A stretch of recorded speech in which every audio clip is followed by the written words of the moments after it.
Hello guys, நம்ம இதில் என்ன பார்க்க போகிறோம்? மே 1 இன்னொரு படமாக மார்வல் சைட்லேருந்து தண்டர்போல்ட்ஸ் அப்படிங்கிற மூவி ரிலீஸ் ஆகுது. ஸோ அந்த படத்துக்கு மேலே எனக்கு படத்தில் ஹோப்பே கிடையாது. கேப்டன் அமெரிக்கா 4 பார்த்துக்கு போகிறோம். பட் இப்போ ரிவ்யூலாம் பார்த்து அந்த படம் ஒரு தரமான சம்பவம்னு சொல்கிறாங்க. அதனால் இந்த படத்தோட அந்த இன்ட்ரெஸ்டிங் ஃபேக்ட்ஸ், ரூமர்ஸ், தியரிஸ் எல்லாத்தையும் கலந்து ரெடி எடுத்துகிட்டு வந்தேன். ஸோ ஸ்கிப் பண்ணாமல் ஃபுல்லாக பாருங்க, கண்டிப்பாக வெரி இன்ட்ரெஸ்டிங்காக தான் இருக்கும்.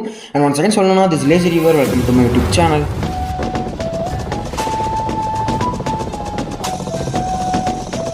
ஏன்னா நாங்கள் தண்டர்போல்ட்ஸ். ஓகே, இந்த தண்டர்போல்ட்ஸ் மூவியோட இன்ட்ரெஸ்டிங் ஃபேக்ட்ஸ் தாண்டி தியரிஸ், ரூமர்ஸ் பேச போகிறேன்னு சொல்லும்போது நிறைய பேருக்கு வந்து டவுட் வந்துருக்கலாம், என்னடா ஸ்பாயிலர் பேச போகிறேன் அப்படின்னு சொல்லிட்டு. பட் இந்த வீடியோவில் கம்ப்ளீட்லி ஸ்பாயிலர் எங்கேயுமே இருக்காது. இது ஒரு கம்ப்ளீட் ஸ்பாயிலர் ஃப்ரீ வீடியோ தான் இருக்கும். ஸோ படத்தை பார்க்க போகிறீங்கன்னா முதல்ல இந்த வீடியோ பார்த்துக்கிட்டு நீங்கள் போய் பார்க்கலாம். அந்த நான் ஸ்பாயிலர் ஃப்ரீயாக தான் பண்ண போகிறேன். இது ஒரு டிஸ்க்ளைமராக கன்சிடர் பண்ணிக்கோங்க. இப்போ நம்ம வீடியோ ஸ்டார்ட் பண்ணிடலாம். ஆரம்பிக்கலாங்களா? ஓகே, நம்ம எப்பவுமே இன்ட்ரெஸ்டிங் ஃபேக்ட்ஸ் சொல்லும்போது படத்தோட பட்ஜெட்டில் தான் எப்பவுமே நம்ம ஆரம்பிப்போம். இந்த வீடியோ அப்படி ஸ்டார்ட் பண்ணிக்கலாம். ஸோ தண்டர்போல்ட்ஸ் இந்த படத்தோட பட்ஜெட் கிட்டத்தட்ட 180 million செலவு பண்ணி இந்த படத்தை எடுத்திருக்காங்க. ஸோ 180 million உங்களுக்கு கேட்கும்போது கொஞ்சம் ஹெவி பட்ஜெட்டாக தெரிஞ்சு கூட மார்வலை பொறுத்த வரைக்கும் ப்ரீவியஸ் ஃபிலிமோட கம்பேர் பண்ணும்போது இது கொஞ்சம் லோ பட்ஜெட்டாக தான் ஃபீல் ஆகுது. அண்ட் இந்த படத்தை பொறுத்த வரைக்கும் 180 million கொஞ்சம் குவாலிட்டியான தான் செலவு பண்ணியிருக்காங்க. அந்த படத்தை பார்த்தவங்களும் சரி, இதில் ஒர்க் பண்ணவங்களும் சரி, இந்த 180 million நீங்கள் ஸ்க்ரீனில் கண்டிப்பாக பார்ப்பீங்க. ஒரு பெர்ஃபெக்டான குவாலிட்டியான ப்ராடக்டாக உங்களுக்கு கிடைக்க அப்படிங்கிற மாதிரி சொல்கிறாங்க. ஸோ இதை இன்னும் நம்ம பார்க்கறதுக்கு ஒரு 2 நாள் தான் இருக்குது. வெயிட் பண்ணி ஸ்க்ரீன்லேயே எப்படி இருக்குங்க அதை பார்த்துருவோம். அடுத்து இந்த படத்தோட ரன் டைம் அப்படின்னா டெட்பூல் அண்ட் வூல்வரின் மாதிரி ஒரு சின்ன படம் தான். 2 மணி நேரம் 6 நிமிஷம் தான் ரன் டைம் இருக்குது. இது என்ன பொறுத்த வரைக்கும் ஒரு குட் ரன் டைம் அப்படிங்கிற மாதிரி தான் ஃபீல் ஆகுது. அந்த மாதிரி மார்வல் சைட்லேருந்து வரக்கூடிய படத்தில் இந்த படம் வந்து ஒரு 2 ரெக்கார்டுமே ஹோல்ட் பண்ணுது. ஒன்று வந்து கேட்டிங்கன்னா இது மார்வலோட 36th ஃபிலிமோ தேட்டர் ரிலீஸ் ஆகக்கூடிய ஒரு மூவி. அண்ட் இன்னொரு விஷயம் கேட்டிங்கன்னா இது வந்து ரிலீஸ் ஆகிறது May 2, 2025 தான் வேர்ல்டு வைட் ரிலீஸ் ஆகுது. ஸோ அன்னைக்கு தான் நம்ம மார்வலோட 17th anniversary மாதிரி சொல்லுவாங்க. பிகாஸ் மார்வல் ஃபீல்டோட மொதல் படமான அயர்ன் மேன் வந்து May 2, 2008 ரிலீஸ் ஆயிருச்சு. ஸோ அதோட 17th anniversary Thunderbolts movie release ஆகுது. அண்ட் அதுக்கான ரிவ்யூவும் நல்லபடியாக வரது கேட்கும்போது கொஞ்சம் சந்தோஷமாக தான் இருக்குது. அண்ட் இந்த படத்தோட ரிவ்யூ செக் பண்ணோம்னா திரும்புற பக்கம் பாசிட்டிவ் ரிவ்யூ தான் இருக்கு.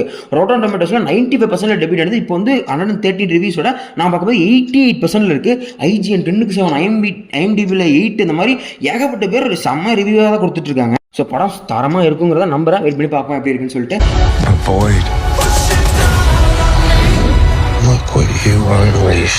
இன்னொரு முக்கியமான விஷயத்தை கன்ஃபார்ம் பண்ணிருக்கேன். என்ன கேட்டீங்கன்னா இது ரூமராக தான் கிளம்பி இருக்கு. நீங்கள் வந்து இதனால மார்வலில் கேட்டது அந்த ஒரு கண்டினியூட்டிங்கிற விஷயத்தை படத்தில் பெர்ஃபெக்டாக வச்சிருக்காங்க. அண்ட் இதுக்கப்புறம் வந்து நம்ம இந்த படம் தான் ஃபேஸ் 5ஓட கடைசி படமாக இருக்க போது அப்படிங்கிறது கன்ஃபார்ம் பண்ணிருக்காங்க. ஸோ அதனால ஃபேண்டாஸ்டிக் 4ங்கிறது ஃபேஸ் 6 ஸ்டார்ட் பண்ணக்கூடிய ஒரு மூவி. ஸோ அந்த படத்துக்கான ஒரு பெர்ஃபெக்டான லீடு இந்த படத்தோட போஸ்ட் கிரெடிட்ஸ் இல்லை மிட் கிரெடிட்ஸ் வச்சுக்கமா சொல்றாங்க. ஏன் அந்த படத்தில் வந்து 2 கிரெடிட் இருக்கு. போஸ்ட் கிரெடிட்டும் இருக்கு, மிட் கிரெடிட்டும் இருக்கு.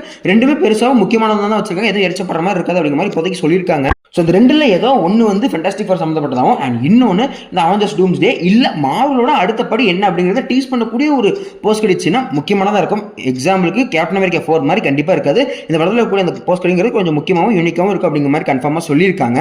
மேபி இந்த நியூ அவெஞ்சர்ஸ்க்கான லீட் கூட இருக்கலாம் அப்படிங்கிற மாதிரி சொல்கிறாங்க. அது என்ன எதுங்கிறது கன்ஃபார்மாக இப்போ வரைக்கும் தெரியல. படம் பார்த்தே தெரிஞ்சுக்குவோம். ஒன்று சேர்ந்தாலும் இவனுக்கு இணையாக மாட்டாங்க. சீக்கிரமே இவன் இந்த உலகத்தோட மிகப்பெரிய ஹீரோவா இருப்பான். ஸோ படம் முடிஞ்சா டக்குன்னு எஞ்சி ஓடி தெரியுங்க. 2 முக்கியமான போஸ்ட் கிரெடிட் இருக்குது. ஸோ அதை பார்த்துட்டே வாங்க.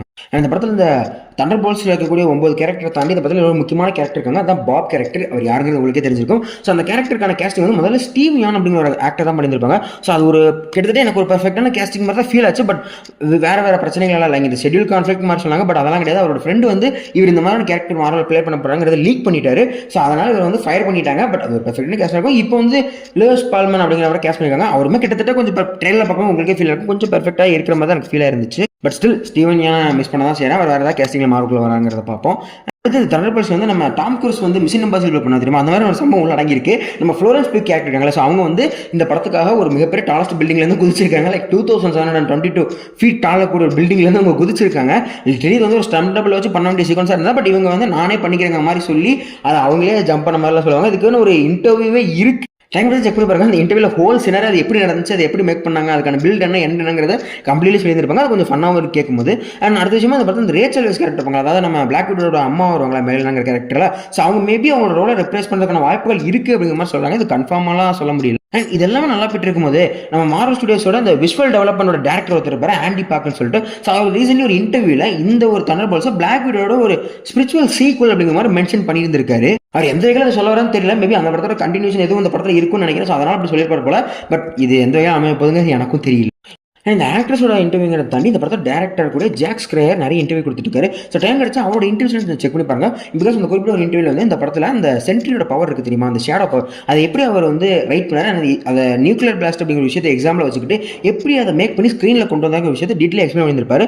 இதை நீங்கள் கண்டிப்பாக தெரிஞ்சு தான் படம் பார்க்கணுங்கிற அவசியம்லாம் கிடையாது. பட் டைம் கிடச்சி செக் பண்ணி பாருங்க. கொஞ்சம் ஃபன்னாகவும் அண்ட் கொஞ்சம் எக்ஸ்பிளைண்டாகவும் அதை சொல்லியிருந்திருப்பாங்க. அண்ட் லாஸ்ட்டாக சொல்லணும்னா என்னோட ஒப்பீனியன் லைக் இந்த தண்டர்போல்ட்ஸ் மூவிக்கு மேலே எனக்கு வந்து பெருசாக வந்து இன்ட்ரெஸ்டிங்லாம் கிடையாது கேப்டன் அமெரிக்கா 4 படம். அண்ட் நான் எதுக்கு இந்த படத்தை ஸ்டில் பார்க்கணுன்ற மாதிரி ஐடியா இல்லைன்னா எப்பயுமே ஒரு மாரல் படம் கண்டிப்பாக நான் பார்க்கணும்னு நினச்சிட்டு அது ஒரு பாயிண்ட். பட் அதை தாண்டி கண்டிப்பாக ஃபென்டாஸ்டிக் ஃபோர் அண்ட் அவெஞ்சர்ஸ் டூம்ஸ்டேக்கு கண்டிப்பாக ஒரு லீடு வைப்பாங்கன்னு அதுக்காக பார்க்கணும்னு நினச்சிருந்தேன். அதுக்கப்புறம் இந்த நியூ அவெஞ்சர்ஸ்க்கு ஒரு விஷயத்தை பற்றி கண்டிப்பாக பேசுவாங்க, இல்லை ஏதாவது உருவாக்குவாங்க, லீட் கொடுப்பாங்க அப்படிங்கிற விஷயத்துக்காக தான் பிளான் பண்ணியிருந்தேன். பட் இப்போ வந்து இந்த படத்துக்கு வர ரிவ்யூஸ் பார்க்கும்போது பார்க்கணும் அப்படிங்கிறது ஒரு ரீசனாக சொல்லலாம். பட் முன்னாடி நான் அந்த ஒரு 3 விஷயம் சொன்னேன் தெரியுமா, அந்த 3 விஷயத்தில் ஏதாவது ஒன்று தான் படத்தில் இருக்குன்னு நினச்சா இப்போ இந்த 3மே இந்த படத்தில் கண்டிப்பாக எதுக்கு லீட் கொடுக்குறாங்க அப்படிங்கிற நிறைய பேர் சொல்லிட்டு இருக்காங்க.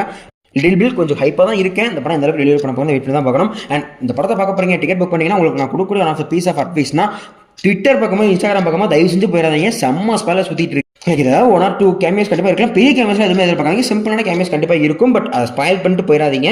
பிகாஸ் நான் ஆல்ரெடி அதை ஸ்பாயில் பண்ணிக்கிட்டேன். அதனால் சொல்கிறேன், யாரும் ஸ்பாயில் இல்லாமல் படத்தை போய் பார்த்துட்டு வந்தீங்கன்னா கண்டிப்பாக ஒரு நல்ல படமாக இருக்கிற வாய்ப்புகள் இருக்குது. அண்ட் ஃபைனல் செக்மெண்ட் வந்தாச்சு, இதோட இந்த வீடியோ முடிச்சிக்கலாம். இதுக்கு மேலே பெருசாக எதுவுமே இன்ட்ரெஸ்டிங்காக பண்ணல. எனக்கு இன்ட்ரெஸ்டிங்காக பட்ட சில விஷயங்கள் மட்டும் நான் கொஞ்சம் எடுத்து பேசியிருக்கேன். இது இன்ட்ரெஸ்டிங்காக இருக்கா இல்லையான்னு சொல்லிட்டு போங்க. இந்த வீடியோ பார்க்கும்போது ஏகப்பட்ட உங்களுக்கு தாட்ஸ் கிளம்பி இருக்கலாம். அண்ட் இந்த படத்துக்கு நீங்கள் டிக்கெட் புக் பண்ணிட்டீங்க அப்படின்னா உங்களோட ஹைப் பண்ண நீங்கள் என்னெல்லாம் எக்ஸ்பெக்ட் பண்ணுறீங்க அப்படிங்கிற விஷயத்தை கண்டிப்பாக கமெண்ட் சொல்லியிருப்பாங்க. நான் தெரிஞ்சுக்கிறேன். எப்பவுமே நான் வழக்கமாக சொல்கிறேன், அந்த வீடியோஸ் பற்றின தாட்ஸ் ஃப்ளாஸ் தான் இருந்தால் கண்டிப்பாக கமெண்ட் சொல்லியிருப்பாங்க. அதை அடுத்த வீடியோ இம்ப்ரூவ் பண்ணிக்கிறேன். அண்ட் வழக்கமாக எப்பயுமே சொல்கிறது தான், இதே மாதிரி இன்னொரு வீடியோ சந்திக்கிறேன். ஷைனிங் ஆஃப் டாடா, பாய். சிறந்த ஹீரோஸ் இல்லதான், ஏன்னா நாங்க தண்டர் போல்ஸ்.